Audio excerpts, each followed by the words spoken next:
আমার নাম তানিয়া। আমার স্বামী সৌদি আরবে ড্রাইভারের কাজ করেন। তার অনুপস্থিতি আমি প্রতিদিন গভীরভাবে অনুভব করি। রাতে একা একা অনেক সময় রোমান্টিক গল্প বা সিনেমা দেখি, যা আমার মধ্যে এক ধরনের আবেগ ও অনুভূতি জাগিয়ে তোলে। একসময় সলমান খানের বড় ভক্ত ছিলাম, কিন্তু এই একাকিত্বে সেসব অনুভূতি পূরণ করতে পারি না। একদিন হঠাৎ আমার ভাতিজার কথা মনে পড়ল, যে দেখতে বেশ সুদর্শন ও শক্তিশালী। তার বয়স ১৯ হলেও তাকে ২৫-এর মতো দেখায়, কারণ সে শরীর চর্চায় মনোযোগী।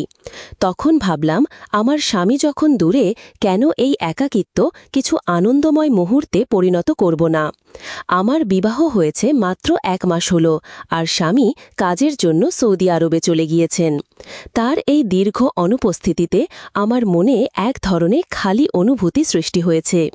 প্রতিদিন রাতে একা থাকার কষ্টে মন যেন অস্থির হয়ে ওঠে। মনে হয় অনেক ইচ্ছেই অপূর্ণ থেকে যাচ্ছে।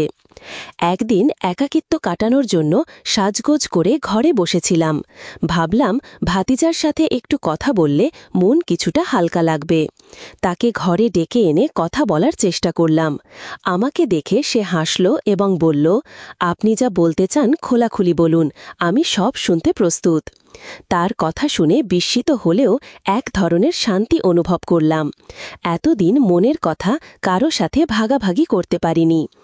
অবশেষে আমরা গল্প করতে করতে সময় কাটালাম, যা আমাদের দুজনের জন্যই স্বস্তি ও আনন্দের মুহূর্ত ছিল।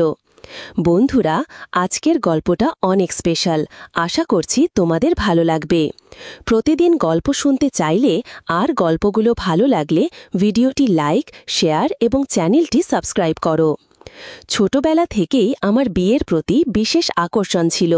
প্রায় ১২ বছর বয়স থেকেই আমার মধ্যে এক ধরনের আকাঙ্ক্ষা জন্মেছিল। স্কুল ও কলেজে বন্ধুরা মাঝে মাঝে মজার ছলে রোম্যান্টিক গল্প বা হিন্দি সিনেমা দেখাতো। সেসব দেখে নিজের আবেগ সামলানো কঠিন হয়ে যেত। এভাবেই বিয়ের ইচ্ছা আমার মনে আরও গভীর হতে থাকে। কিন্তু দেখতে সুন্দর না হওয়ার কারণে অনেক প্রস্তাব এসেও ফিরে যেত, যা আমাকে ভেঙে দিত। যতই বিয়ের ইচ্ছা বাড়ছিল, ততই বিয়ের ব্যাপারে বিলম্ব হচ্ছিল। অনেক খোঁজাখুঁজির পর অবশেষে আমার বাবা মা একটা প্রস্তাব পেলেন এবং দ্রুত বিয়ের সিদ্ধান্ত নিলেন। ছেলে পক্ষেরও বিয়ের তাড়াহুড়ো ছিল, আর আমিও বেশ আগ্রহী ছিলাম। তাই আমাদের বিয়েটা ১ মাসের মধ্যেই হয়ে গেল। নতুন জীবনে প্রবেশ করে আমি খুবই খুশি ছিলাম, কিন্তু এই সুখ দীর্ঘস্থায়ী হল না। বিয়ের কয়েকদিন পরেই জানতে পারলাম, আমার স্বামী সৌদি আরবে ড্রাইভারের কাজ করেন এবং সেখানে থাকার জন্য তাকে বেশিরভাগ সময় বাইরে কাটাতে হয়। তিনি ১ মাস পরেই সৌদি আরবে ফিরে যাবেন জানার পর মন খুবই খারাপ হয়ে গেল, কান্না পেল। আমি তার অনুভূতিগুলো বুঝে মানিয়ে চলার চেষ্টা করছিলাম, কিন্তু তার কাছাকাছি থাকার ইচ্ছেটা প্রতিদিনই আমার মনকে অস্থির করত। রাতে আমি ভালোভাবে ঘুমাতেও পারতাম না। একদিন স্বামীকে জিজ্ঞেস করলাম, যদি তোমাকে সৌদি আরবেই থাকতে হয়, তবে বিয়ে করলে কেন? তিনি বললেন, আমার ছোট ভাই বোনেরা এখনও পড়াশোনা করছে। সংসারের দায়িত্ব আমার উপরই থাকবে, যতক্ষণ না ওরা নিজেদের পায়ে দাঁড়ায়। এখানে থাকলে এত টাকা উপার্জন করা সম্ভব হতো না, তাই সৌদি আরবে যেতে হয়েছে। তিনি আরও বললেন, সৌদি আরবে এমন কাজ করি যাতে বাড়িতে কখনো টাকার অভাব না হয়। তখন বললাম, তাহলে আমাকেও সঙ্গে নিয়ে যাও। তিনি হেসে বললেন, এটা এত সহজ নয়। সেখানে আমার নিজস্ব কোনো বাসা নেই, ভাড়াও বেশি। আমরা অনেকজন মিলে একটা ঘরে থাকি, এতে খরচ কিছুটা কম হয়। এরপর তিনি জানালেন, তিনি বছরে ১ বার আসেন, তাও মাত্র ১ মাসের জন্য। এই কথা শুনে আমার মন ভারাক্রান্ত হয়ে গেল, কষ্ট অনুভব করলাম, মনে অনেক ক্ষোভও জন্মালো। আমার বিয়ে খুব সাদামাটা ছিল এবং যেসব স্বপ্ন দেখেছিলাম তার কিছুই পূরণ হয়নি, কিন্তু সব কিছু মেনে নিয়ে চলছিলাম। আমার স্বামীর স্বভাব খুব গম্ভীর। তিনি কখনো খোলাখুলি কথা বলেন না বা নিজের সমস্যার কথা প্রকাশ করেন না। সব কিছু জেনেও নিজেকে ধৈর্য ধরে সামলে নিয়েছিলাম। আমার স্বামীর বিয়ে মূলত তার পরিবারের ইচ্ছাতেই হয়েছিল, যেন তিনি পরিবারের কাজে সাহায্য করতে পারেন। যদিও এতে আমার কিছুটা রাগ হয়েছিল, কিন্তু তাতে তার উপর কোনো প্রভাব পড়েনি। তিনি সৌদি আরবে চলে গেলেন, আর আমি আবারও একাকিত্বে ডুবে গেলাম। রাতের বেলা ঘুম আসত না, আর তার সাথে কাটানো মুহূর্তগুলো মনে পড়ত। সারা দিন কেটে যেত, কিন্তু তার সাথে যোগাযোগ হতো না। শুধু রাতে 15 মিনিটের জন্য ভিডিও কল করত, আর সেই সময়ও পরিবারের খোঁজ খবর নিত। আমি তার সাথে মনের কথা বলতে চাইতাম, কিন্তু তার কাছে সময় থাকত না। আমার শাশুড়ি সামান্য কথাবার্তা বলতেন, বাকিটা সময় আমি ঘরের কাজে ব্যস্ত থাকতাম। তবে আমার ছোট ভাতিজা মাঝে মাঝে আমার সাথে কথা বলত। আমার শাশুড়ি রাতের বেলা তাড়াতাড়ি ঘুমিয়ে পড়তেন, ফলে আমি আর ভাতিজা ঘরে একা থাকতাম। স্বামীর ছোট ভাই বোনেরা বাইরে পড়াশোনা করত, তাই প্রায় রাতেই আমরা একসঙ্গে রাতের খাবার খেতাম।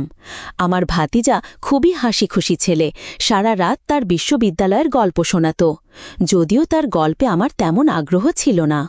এক রাতে আমি মোবাইলে একটি হিন্দি সিনেমা দেখতে শুরু করলাম। সিনেমাটি বেশ সাহসী ভঙ্গিমার ছিল, আর দেখতে দেখতে আমি গভীর চিন্তায় ডুবে গেলাম। পরদিন সকালে ঘুম থেকে উঠেও রাতে দেখা সেই সিনেমার কিছু দৃশ্য আমার মনে ঘুরছিল। রান্নাঘরে কিছু কাজ করছিলাম, আর দুপুরের খাবার তৈরি করছিলাম। কাজের ফাঁকে সেই দৃশ্যগুলো মাথায় ঘুরছিল। হঠাৎ অনুভব করলাম কেউ যেন আমার পেছনে দাঁড়িয়ে আছে। ঘুরে তাকাতেই দেখি আমার ভাতিজা সেখানে দাঁড়িয়ে আছে, এবং সে আমার মোবাইলের ভিডিওটি দেখে ফেলেছে। তাকে দেখে কিছুটা অবাক হয়ে গেলাম, কিন্তু সে স্বাভাবিকভাবে বলল, চাচি, খাবার তৈরি হয়ে গেলে রুটি বানিয়ে দিন। তাড়াতাড়ি মোবাইলটি বন্ধ করে রুটি বানাতে শুরু করলাম। তবে এর পর থেকে লক্ষ্য করলাম আমার প্রতি ভাতিজার আচরণ কিছুটা বদলেছে। আগে সে আমার ঘরে আসত না, কিন্তু এখন প্রায়ই আসতে শুরু করেছে। একদিন বলল আজ বিকেলের চা সে আমার ঘরেই খাবে, কারণ লাউঞ্জে ঠান্ডা বেশি। শীতকালে আমার শাশুড়ির অভ্যাস ছিল তিনি বেশিরভাগ সময় নিজের ঘরেই থাকতেন, আর সেখানেই খাবার নিয়ে যেতেন। শাশুড়িকে খাবার দিয়ে এসে দেখি আমার ঘরে এসে ভাতিজা আমার মোবাইল দেখছে। সে আমার মোবাইলের সমস্ত ব্রাউজিং হিস্ট্রি দেখে ফেলেছে, এবং বুঝেছে আমি কেমন ধরনের ভিডিও দেখতাম। তার এই আচরণে আমি অবাক হলাম। ভাবলাম সে কে যে আমার মোবাইল চেক করবে। আমি চায়ের ট্রে বিছানার ওপর রাখলাম এবং মোবাইলটি তার হাত থেকে নিয়ে পাশে রেখে দিলাম। চা খেতে খেতে ভাতিজা হেসে আমাকে জিজ্ঞাসা করল, চাচি, আপনার কী ধরনের সিনেমা পছন্দ? তার এই প্রশ্ন শুনে কিছুটা অপ্রস্তুত হয়ে বললাম, তোমার প্রশ্নের অর্থ কি? সে হেসে বলল, মানে আপনার কি অ্যাকশন মুভি ভালো লাগে নাকি রোম্যান্টিক? আমি তার দিকে তাকাতেই সে আবার বলল, রোম্যান্টিক সিনেমায় একটা আলাদা ব্যাপার আছে, বিশেষ করে হিন্দি সিনেমায়। আমি চুপ থাকায় সে নিজেই আবার বলল, চাচি, আপনি চাইলে আমাকে বন্ধু ভাবতে পারেন। ভাতিজা চাচির মধ্যে বন্ধুত্ব হতে পারে, এবং আপনার একাকিত্বে আমিও পাশে থাকতে পারি। তার কথা শুনে কিছুটা লজ্জা পেলাম এবং বললাম, আমার মাথায় একটু ব্যথা করছে, তুমি চা তোমার ঘরেই গিয়ে খাও। যদিও আমি বন্ধুত্বপূর্ণভাবে মিশতে চেয়েছিলাম, তবুও কিছুটা অস্বস্তি অনুভব করছিলাম। তার কথার ধরন দেখে বিরক্ত হয়ে বললাম, এখান থেকে চলে যাও। সে বিনা দ্বিধায় চা নিয়ে নিজের ঘরে চলে গেল। সাধারণত কাজের ফাঁকে ফাঁকে সে মাঝে মাঝে হালকা মজা করত, কিন্তু সেদিনের পর থেকে সে কিছুটা চুপচাপ হয়ে গেল। পরদিন সকালে আমি রান্নাঘরে সকালের নাস্তা বানাচ্ছিলাম। হঠাৎ সে নিজের ঘর থেকে চাচি চাচি বলে ডাকতে শুরু করল। আমি তার ঘরে ঢুকে দেখি সে নিজের শার্টের বোতাম লাগানোর চেষ্টা করছে। আমাকে দেখে সে বলল, চাচি, আমার শার্টের বোতাম খুলে গেছে, আপনি কি একটু সাহায্য করতে পারেন? কিছুটা দ্বিধা নিয়ে আমি তার শার্টের বোতাম লাগাতে শুরু করলাম এবং কাজে মনোযোগ দিলাম। কাজ করতে করতে হঠাৎ লক্ষ্য করলাম সে আমার দিকে মনোযোগ দিয়ে তাকিয়ে আছে। এতে আমি কিছুটা অস্বস্তি অনুভব করলাম। এক সময় যখন আমার চুলের একটি গুচ্ছ সামনে এসে পড়েছিল, সে নরমভাবে সেটি সরিয়ে কানের পেছনে রেখে দিল। এতে আমি একটু চমকে পিছিয়ে এলাম, আর সে হেসে বলল, চাচি, শুধু চুলগুলো সরালাম, আপনি এত ঘাবড়ে গেলেন কেন? আমি দ্রুত বোতাম লাগানো শেষ করে নিজের ঘরে চলে এলাম। মনে কিছুটা অস্বস্তি হচ্ছিল, তবে নিজেকে সামলে নিলাম। আমি অনুভব করছিলাম যেন ভাতিজা আমার কাছে আসার চেষ্টা করছে, তাই একটু দূরত্ব বজায় রাখার চেষ্টা করছিলাম। এক রাতে যখন গভীর ঘুমে ছিলাম হঠাৎ মনে হল কেউ আমাকে মনোযোগ দিয়ে দেখছে। এই অস্বস্তিতে আমার ঘুম ভেঙে গেল। ঘরে শুধু মৃদু নাইট ল্যাম্পের আলো জ্বলছিল। চারপাশে তাকিয়ে ভাবলাম কেন আমার এমন অস্বস্তি হচ্ছে। তখন হঠাৎ জানালার থেকে চোখ গেল, যা সাধারণত বন্ধ থাকে কিন্তু আজ খোলা ছিল। আমি একটু অবাক হলাম, কারণ সাধারণত জানালাটি খুলি না। জানালাটি বন্ধ করতে উঠতেই মনে হল হয়তো কেউ ভাতিসার ঘরে ঢুকেছে। এটা ভেবে মনে অজানা এক ভয় কাজ করছিল। নিশ্চিতভাবেই ভাতিজাই হবে, যদিও আমি তখন তাকে দেখিনি। ভয়ে আমি আমার ঘর থেকে বেরিয়ে শাশুড়ির ঘরে গেলাম। তাদের পাশে শুয়ে পড়লাম, তবে তারা এত জোরে নাক ডাকছিলেন যে সেখানে আর থাকতে পারলাম না। বাধ্য হয়ে নিজের ঘরে ফিরে এলাম। সকালে নাস্তার সময় দেখলাম ভাতিজা আমাকে বারবার লক্ষ্য করছে। তারপর সে বলল, চাচি, আপনাকে তো চাচার কথা খুব মনে পড়ে, তাই না? আমি বললাম, হ্যাঁ, অবশ্যই মনে পড়ে। তখন সে বলল, তাহলে নিশ্চয়ই রাতে ঘুম আসতে কষ্ট হয়। তার এই প্রশ্নে আমি বেশ বিরক্ত হলাম এবং কঠোরভাবে বললাম, তুমি আজকাল খুব বেশি কথা বলছো, এভাবে কথা বলা বন্ধ করো। আমার কথা শুনে সে চুপচাপ সরে গেল।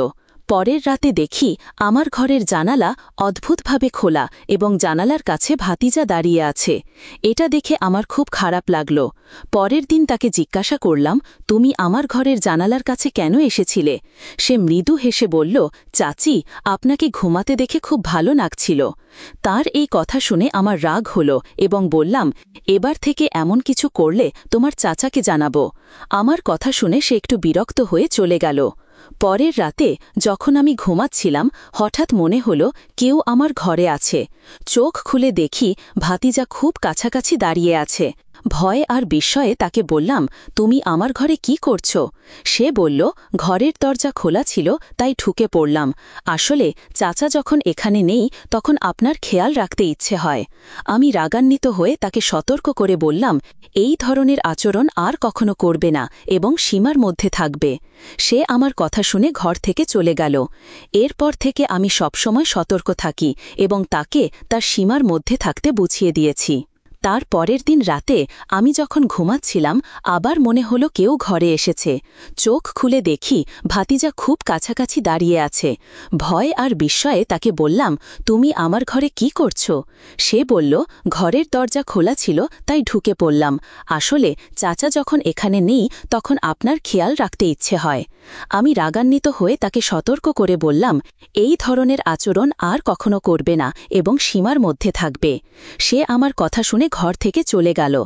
এরপর থেকে আমি সবসময় সতর্ক থাকি এবং তাকে তার সীমার মধ্যে থাকতে বুঝিয়ে দিয়েছি। তার পরের রাতে আমি যখন ঘুমাচ্ছিলাম আবার মনে হলো কেউ ঘরে এসেছে। চোখ খুলে দেখি ভাতিজা খুব কাছাকাছি দাঁড়িয়ে আছে। ভয় আর বিস্ময়ে তাকে বললাম, তুমি আমার ঘরে কি করছো? সে বলল, ঘরের দরজা খোলা ছিল তাই ঢুকে পড়লাম। আসলে চাচা যখন এখানে নেই তখন আপনার খেয়াল রাখতে ইচ্ছে হয়।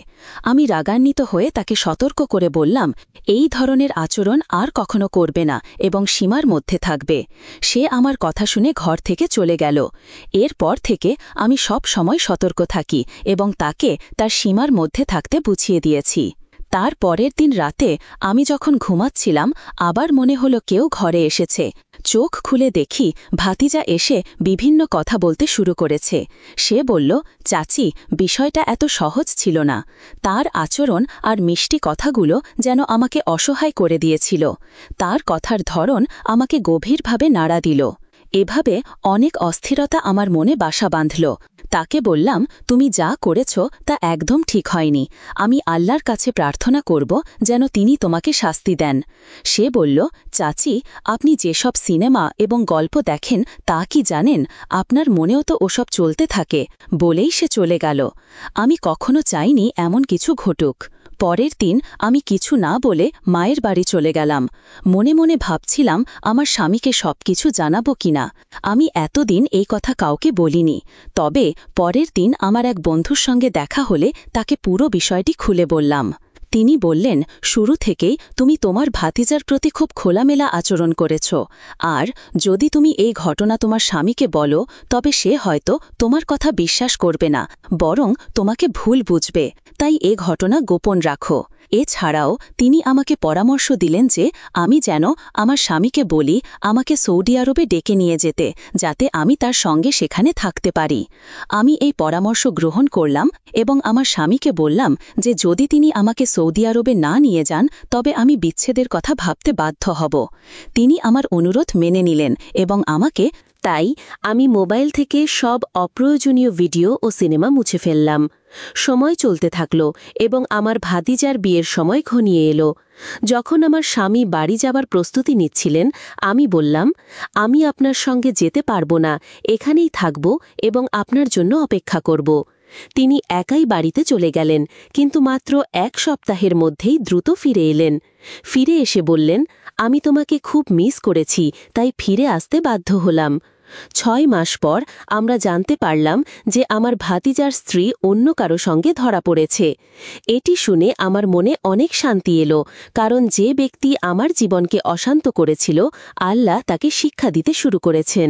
আমি সব সময় ধৈর্য ধরেছি, আর কিছুদিন পর আল্লাহ আমাকে সন্তানের সৌভাগ্য দিলেন। আমার যমজ সন্তান হল এবং আমি তাদের সঠিকভাবে বড় করার চেষ্টা করছি। বর্তমানে আমি আমার জীবনে খুবই খুশি এবং পরিবারের সঙ্গে একটি সুখী জীবন কাটাচ্ছি। এই গল্পে একজন নারী তার ভাতিজার প্রতি অতিরিক্ত খোলামেলা আচরণের জন্য সমস্যায় পড়েছেন। এতে বোঝা যায় যে আমাদের নিজেদের ও অন্যদের সঙ্গে সম্পর্কের ক্ষেত্রে সতর্ক থাকা প্রয়োজন। আত্মীয় বা ঘনিষ্ঠ কারো সাথে আচরণের ক্ষেত্রে মনের সুস্থ সীমারেখা বজায় রাখা গুরুত্বপূর্ণ। গল্পের নারী আল্লাহর কাছে ধৈর্য নিয়ে প্রার্থনা করেছেন, যা তাকে কঠিন পরিস্থিতি মোকাবিলা করতে সহায়তা করেছে। কঠিন সময়ে ধৈর্য ও প্রার্থনা আমাদের মনোবল যোগায় এবং সমস্যায় সহায়তা করে। তিনি ভাতিজার আচরণকে প্রজ্বলিত আগুনের মতো মনে করেছেন এবং নিজেকে তা থেকে দূরে রাখার চেষ্টা করেছেন। নেতিবাচক সম্পর্ক বা পরিস্থিতি থেকে দূরে থাকা প্রয়োজন, যাতে আমরা জীবনে মানসিক শান্তি বজায় রাখতে পারি। গল্পের নারী তার জীবনকে সংশোধন করতে অপ্রয়োজনীয় ভিডিও এবং সিনেমা থেকে নিজেকে দূরে রেখেছেন। পবিত্র ও আত্মনিয়ন্ত্রিত জীবনযাপনের জন্য এই সিদ্ধান্ত নিয়েছেন। এটি আমাদের শেখায় যে আত্মনিয়ন্ত্রণ ও নিজেকে সঠিক পথে পরিচালিত করা জীবনের মান উন্নত করে। গল্পের নারী ধৈর্য ধরেছেন এবং অবশেষে দেখেছেন যে ভাতিজার স্ত্রীর বিশ্বাসঘাতকতা ঘটেছে। এতে তিনি শান্তি খুঁজে পেয়েছেন, কারণ এটি তাকে মনে করিয়ে দিয়েছেন যে আল্লাহই ন্যায় বিচার করেন এবং আমরা আমাদের জীবনের ন্যায় অন্যায়ের বিচারে আল্লাহর ওপর পূর্ণ আস্থা রাখতে পারি। বন্ধুরা, যদি এই গল্পটি ভালো লেগে থাকে তাহলে দয়া করে ভিডিওটি লাইক করুন এবং আমাদের চ্যানেলটি সাবস্ক্রাইব করুন। পাশে থাকা বেল আইকনটি প্রেস করুন, যাতে আমরা যখনই নতুন ভিডিও আপলোড করি তার নোটিফিকেশন সবার আগে আপনার কাছে পৌঁছে যায়। ধন্যবাদ, দেখা হবে আমাদের পরবর্তী ভিডিওতে।